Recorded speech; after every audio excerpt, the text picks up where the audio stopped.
O que aconteceu quando Trump e o Secretário da Defesa confrontaram repórteres?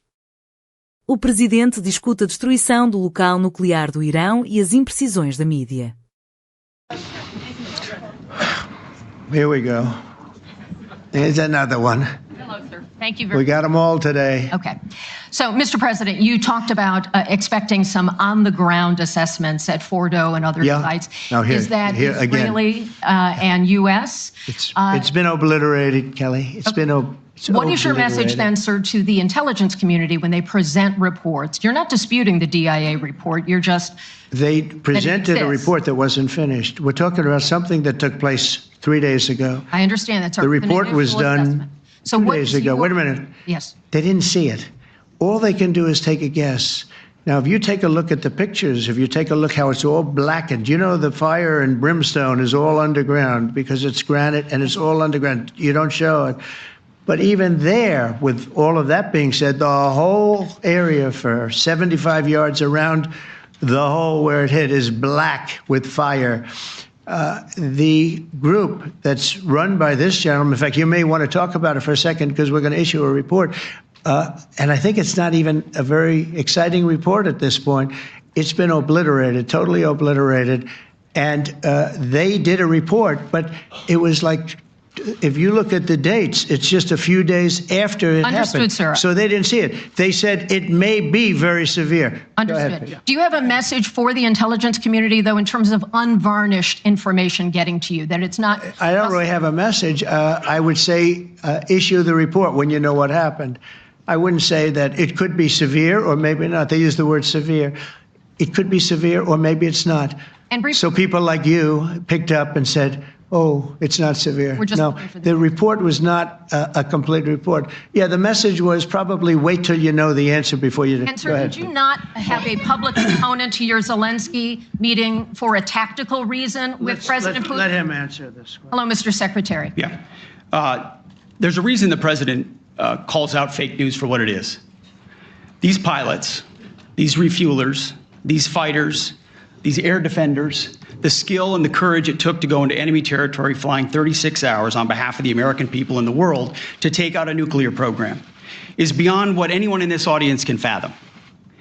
And then the instinct of CNN, the instinct of the New York Times is to try to find a way to spin it for their own political reasons to try to hurt President Trump or our country. They don't care what the troops think. They don't care what the world thinks. They want to spin it to try to make him look bad based on a leak. Of course, we've all seen plenty of leakers. And what do leakers do? They have agendas.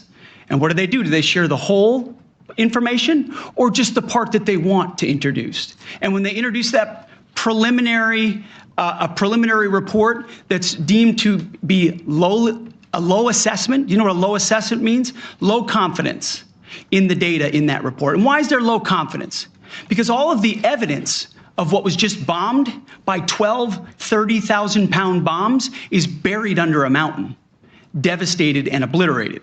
So if you want to make an assessment of what happened at Fordow, you better get a big shovel and go really deep, because Iran's nuclear program is obliterated. And somebody somewhere is trying to leak something to say, oh, with low confidence, we think maybe it's moderate. Those that drop the bombs precisely in the right place know exactly what happened when that exploded. And you know who else knows? Iran. That's why they came to the table right away, because their nuclear capabilities have been set back beyond what they thought were possible because of the courage of a commander-in-chief who led our troops, despite what the fake news wants to say. But you're not disputing the report said what it said, even though it was initial. The report said what it said, and it was fine. It was severe, they think, but they had no idea. They shouldn't have issued a report until they did, but we've gotten the information. I think Pete said it better than you can say it.